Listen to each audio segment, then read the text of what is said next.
సెగ్మెంట్లకు 87 చోట్ల కాంగ్రెస్ విజయ డంకా మోగించింది. ఇక 6 సెగ్మెంట్లలో బీఆర్ఎస్ ముద్దుల్లో మాత్రమే బీజేపీ ఆధిక్యంలో ఉంది.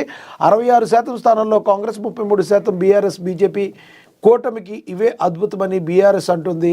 వచ్చే ఎన్నికల్లో జరిగేది కూడా కాంగ్రెస్కు 2/3 మెజార్టీ పక్కా. పంచాయతీ ఫలితాలపై సీఎం రేవంత్ రెడ్డి సంచలనమైన ప్రెస్ మీట్ నిర్వహించి ఆయన మాట్లాడటం జరిగింది. 8835 పంచాయతీల్లో కాంగ్రెస్ గెలుపని ప్రకటన చేశారు.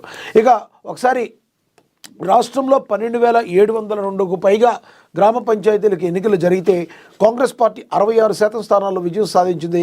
బీఆర్ఎస్ బీజేపీ కూటమి 33% స్థానాల్లో గెలిచింది. వామపక్షాలు ఇతరులు 1% గెలిచాయి.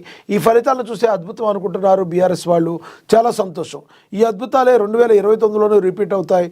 2/3 వంతు మెజార్టీలో మళ్లీ కాంగ్రెస్ అధికారంలోకి వస్తుందని సీఎం రేవంత్ రెడ్డి ధీమా వ్యక్తం చేశారు. మంత్రులతో కలిసి గ్రామ పంచాయతీలు సీఎం గురువారం సాయంత్రం ప్రెస్ మీట్ నిర్వహించారు. ఈ సందర్భంగా 7,522 గ్రామ పంచాయతీలను కాంగ్రెస్ పార్టీ గెలిచిందని, రెబల్స్తో కలిపి 8,335 గ్రామ పంచాయతీలను కాంగ్రెస్ పార్టీ కైవసం చేసుకుందన్నారు. చాలా గ్రామాల్లో బీఆర్ఎస్ బీజేపీ కలిసి పనిచేశాయని, సహకరించుకున్నాయని, బీఆర్ఎస్ బీజేపీ కలిసి 33% సీట్లను గెలుచుకున్నాయని పేర్కొన్నారు. మిగిలిన 1% వామపక్షాలు ఇతరులు గెలిచారని చెప్పారు సీఎం రేవంత్. మరి కొన్ని చోట్ల ఒకరికొకరు సహకరించుకోవటం అనేది మనం చూసాం. వాళ్ళు ఇద్దరు కలిపి 33% వచ్చింది. కానీ విజయ డంక 2/3 వంతు కాంగ్రెస్ పార్టీ విజయ డంక మోగించింది. అదే కాకుండా 2029 సార్వత్రిక ఎన్నికల్లో కూడా సేమ్ ఇదే సీన్ రిపీట్ అవుతుందని మరి సీఎం రేవంత్ రెడ్డి పేర్కొన్నారు. ఓవరాల్గా చూసుకుంటే 94 అసెంబ్లీ సెగ్మెంట్లకు 87 చోట్ల కాంగ్రెస్ విజయ డంకా మోగించిందని చెప్పి మరి సీఎం రేవంత్ రెడ్డి చెప్పారు. అదొకటే కాదు, నిజంగా చెప్పాలంటే మరి గ్రామ స్థాయిలో మరి ఇంతటి అపూర్వ విజయాన్ని దక్కించుకున్న కాంగ్రెస్ పార్టీకి మరి ఒక రకంగా వెన్నుదన్నుగా ఉండి కాంగ్రెస్ పార్టీని ఇంతటి అత్యధిక ఉన్నత శిఖరాలపై కూర్చోబెట్టడంలో సీఎం రేవంత్ రెడ్డి యొక్క పాత్ర అనన్య సామాన్యం మనందరికీ తెలుసు. ఆయన కూడా ప్రెస్ మీట్లో పెట్టి మరి ఇక్కడ ఇంపార్టెంట్గా ఇంకోటి, చాలా చోట్ల బీజేపీ బీఆర్ఎస్ మరి కూడా బలుకుని కలిసి ఒకరికొకరికి సహకరించుకున్నాయని కూడా ఆయన వ్యాఖ్యలు చేశారు.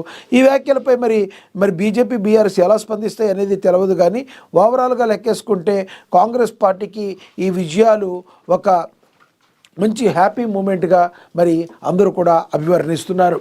ఇక అదేవిధంగా కృష్ణా జలాలపై చర్చకు సిద్ధం. మీరు చేసిన ద్రోహం ఆధారాలతో నిరూపిస్తా. కేసీఆర్ ఎప్పుడు కోరితే అప్పుడు అసెంబ్లీ పెడతాం. బురద జల్లిపోవడం కాదు, దమ్ముంటే చర్చకు రండి. కేసీఆర్కు ముఖ్యమంత్రి సవాల్ విసిరారు. కేటీఆర్ నాయకత్వాన్ని మార్చాలని హరీష్ ప్రయత్నం చేస్తున్నారని మరి ఆరోపణలు అయితే గుప్పించారు. ఓవరాల్గా చూసుకుంటే మా మీద బురద పేడ జల్లేలటం కాదు, కృష్ణా జలాల వివాదాలపై మీ పాపం ఏంటో, మీ బతుకు, మీ బండారం మొత్తం బయట పెడతానని సీఎం రేవంత్ రెడ్డి చాలా ఘాటుగా వ్యాఖ్యానించడం జరిగింది. ఒకసారి చూద్దాం. కృష్ణా జలాల్లో ఎవరు అన్యాయం చేశారో చర్చకు సిద్ధం. నదీ జలాలు ప్రాజెక్టులపై చర్చిద్దాం రండి అంటూ ప్రతిపక్ష నేత కేసీఆర్కు ముఖ్యమంత్రి రేవంత్ రెడ్డి ఛాలెంజ్ విసిరారు. కేసీఆర్ ఎప్పుడు కోరితే అప్పుడు అసెంబ్లీ సమావేశాలు పెడతానన్నారు. బురద జల్లి పారిపోవటం కాదు, నీటి వాటాల్లో ఎవరి హయాంలో అన్యాయం జరిగిందో చర్చిద్దాం రావాలంటూ